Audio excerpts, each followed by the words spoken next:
I'm Marcos, I'm the CEO of Woop Environmental. I've been helping business owners make more money from their business. In the last 3 years, I've made them an extra $1 million in profits. I'm gonna teach you how to get out of the cycle where money comes in, but it goes out even faster and you never end up being able to pay yourself. We're gonna go over the 4 changes that make the biggest difference so you can fix these issues in the most efficient way possible. Tiny changes in your gross profit margins make a massive difference in net profit, which is where you get your paycheck from. Let's give an example. So if we sell chicken sandwiches at $10 with 40% gross profit margins, and our rent is $2,000 a month, and all the other expenses add up to about $900 a month. So look, if we sell 1,000 sandwiches, we make $10,000, right? And of that, we keep $4,000 because again, 40% gross profit margin. And then when we take into account rent and then the other expenses, we profit $1,100, meaning our net margins are 11%. Now, if we increase our gross profits to 60%, which means our sandwiches are now $15, it means we make $15,000. And of that $15,000, we keep $9,000. And of that $9,000, once we take into account rent and the other expenses, we profit $6,100, meaning our net margins are now 40.6% instead of 11%. So increasing our gross profit margins by 50% gave us a 400% increase to our net margins. That is ridiculous amount, okay? So that's the thing, is small changes in the amount of money coming in make a massive difference to the amount of money coming out. So if we want more money at the end of the month, we need to focus on increasing gross profit margins first. And the best way to just get more money out is to put more money in. All right, moving on to the next one, and that is increasing customer lifetime value. This is much easier and cheaper to sell to current customers than new ones. They already know you, and there's also no CAC. You've already acquired that customer. So you profit a bit more on them. And here's how we increase it. We either sell them the same thing again, or we find something else to sell. We can also pair up things with it. So for example, if you sell bicycles, you can sell them a helmet, right? If you sell cars, you can sell service packages, tires, whatever you want, right? And you can also become an affiliate of another business.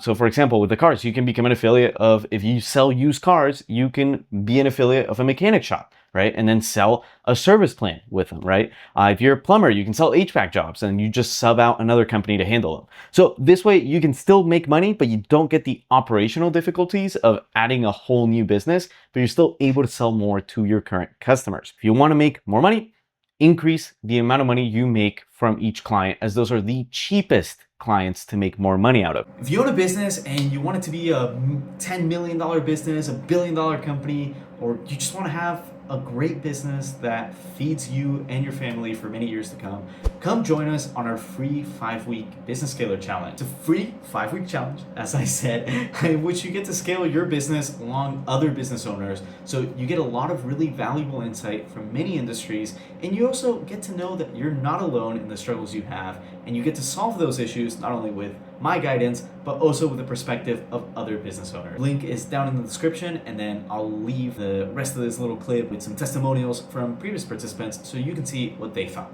We're talking about stuff that's not readily available every day. What you've given are specific, narrow focuses. I think it's worked very well. I've learned a lot.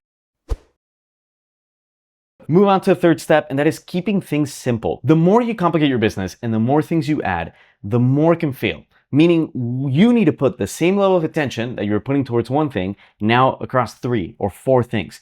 And they all have the same amount of stakes. So don't do that. It's not going to really go well. Now, another reason to keep things simple is that you can scale easier, right? It's less risky to scale, and it's also easier to teach other people to do it, right? If you sell chicken sandwiches and accounting services at the same time, right? You need to teach someone not only how to make chicken sandwiches, but you also need to teach them how to be an accountant. And that's really difficult to do. And also, how many people that know how to be accountants, how many accountants want to make chicken sandwiches at the same time? They rather just work on accounting, right? So that's the thing. It's much easier to find people when everything's simpler, and it's much easier to hire good people that are going to succeed in a simpler structure. And a simple structure also lets you do much higher volumes with less things breaking, because there's just less things to break. So it makes your life a lot simpler and makes it so there's less steps in the process to lose money. There's less areas where you can lose money on. So It's a great thing.